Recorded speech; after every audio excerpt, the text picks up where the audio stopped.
Bismillahirrahmanirrahim. Assalamualaikum warahmatullahi wabarakatuh. Bertemu lagi di channel Berbagi Ilmu, dan pada video kali ini saya akan membahas lagi printer Epson L15150. Jadi beberapa waktu yang lalu itu ada teman kita di YouTube yang berkomentar, aku ada masalah tinta di magenta nggak mau keluar ya, pengen tanya-tanya gimana cara mengatasinya. Terus saya coba tanya lagi, pakai tintanya original atau yang udah diganti, jenisnya jenis apa? Dan dia bilang dia pakai merek Inktek tuh, 0019, tertera dia buat Epson L15150 juga. Jadi ini pasti kompatibel ya, bukan yang original. Nah, di sini itu dia udah bilang 100 mili, dia bilang nyobanya awalnya normal seperti biasa karena memang nggak akan ada gangguan di awal-awal ya. Cuma dipakai nyetak undangan, tiba-tiba warna magentanya nggak keluar. Beberapa kali udah di head cleaning, udah power cleaning juga ya, tetapi nozzle satu sisi magentanya masih nggak keluar. Ini cukup merepotkan ketika satu nozzle satu sisi nggak keluar, karena dia ada dua bagian ya. Jadi buat teman-teman yang pengen tahu tampilan si cek nozzle-nya seperti ini Epson L15150. Jadi kalau yang black itu dia lebih banyak, muncul 2 kali juga ya. Kalau yang CMYK-nya itu ya, magentanya itu dia ada 2 ya. Cyan ada 2, kuningnya juga ada 2. Nah, di sini salah satunya nggak muncul atau nggak sempurna, bahkan bolong-bolong, itu cukup bahaya. Jadi walaupun yang satu muncul, yang satu enggak, itu tetap berpengaruh. Karena idealnya dua harus muncul. Jangankan nggak muncul semuanya, satu baris di salah satu sisi ini nggak muncul aja, atau misalkan putus-putus, itu berpengaruh ke cetakannya. Nah, akhirnya dia coba power cleaning, dan kemudian maintenance boxnya udah mendekati masa aktifnya, masa habisnya gitu ya. Jadi buat teman-teman yang mau pakai tinta itu pertimbangkan dulu jenisnya. Kalau misalkan pigmen ya, memang pigmen itu nggak ada yang original selain 008, kecuali warna hitam.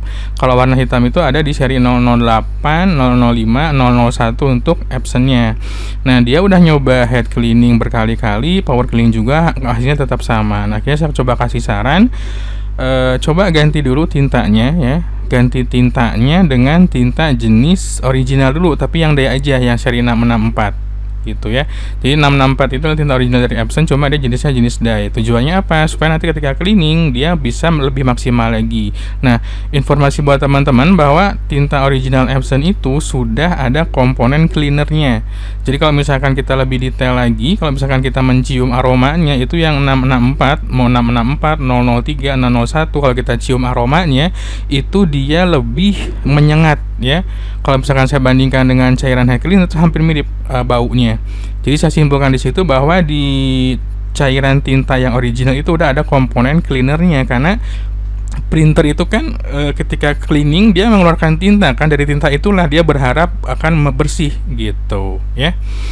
Jadi buat teman-teman yang mau ganti tinta dengan yang non original harus pikir-pikir dulu lagi, apalagi ini buat teman-teman yang punya printer baru ya. Karena ini kata si abang ini, temannya kita di YouTube ini, dia bilang ini printernya baru beli gitu ya. Jadi pas tintanya habis, dia coba ganti ke kompatibel. Mungkin estimasi pertimbangannya ada di harga ya. Harganya memang mahal banget tuh, yang original Epson tinta 008 itu bisa sampai di harga 200.000 untuk yang warna, yang hitam bisa 250.000 gitu.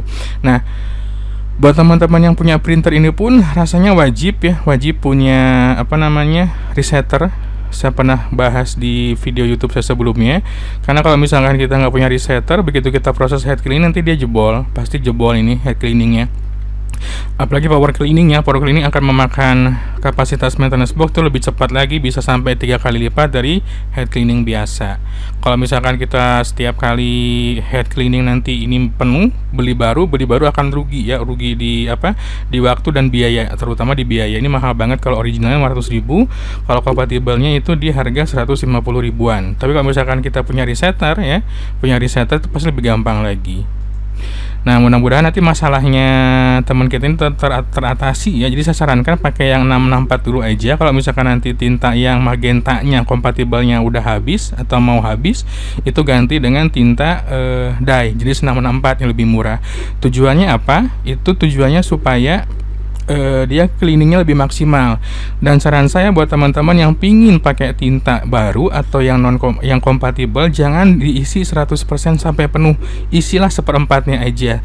Khawatirnya buat jaga-jaga kejadian seperti ini, tiba-tiba pas diisi sampai penuh, pas kita nyoba ngeprint dia gangguan gitu ya. Jadi nggak maksimal hasilnya. Kalau misalkan kita mau kuras tintanya terus ngebongkar bagian headnya di dalamnya, jadi nggak bisa disedot dari ink tanknya, itu nggak bisa gitu ya. Jadi harus hati-hati, ini printer bukan printer harga murah, lumayan mahal harganya untuk sekarang sekitar 12.500.000 ya, mudah-mudahan nggak naik lagi. Jadi kalau misalkan kita sedot dari sini itu nggak akan bisa, harus dibongkar dulu nanti dari cartridge-nya. Nah itu merusak garansi karena harus ada skrup atau baut yang kita bongkar gitu ya. Jadi buat teman-teman pertimbangkan kalau mau pakai tinta pigment non original, apalagi mau diganti dengan tinta art paper. Art paper itu lebih tinggi lagi kepekatannya atau konsentrasinya, jadi peluang tersumbat lebih besar. Kalau saya hitamnya ini saya ganti pakai 005 ya, yang sedangkan yang warna pakai 664. Saya nggak pakai selama 1 minggu pun masih aman karena dia jenisnya jenis dye, jadi bukan jenis pigment lagi gitu ya. Mudah-mudahan bermanfaat ya buat teman-teman yang suka, boleh like, tentunya boleh subscribe juga. Sampai ketemu lagi di video berikutnya. Wassalamualaikum warahmatullahi wabarakatuh.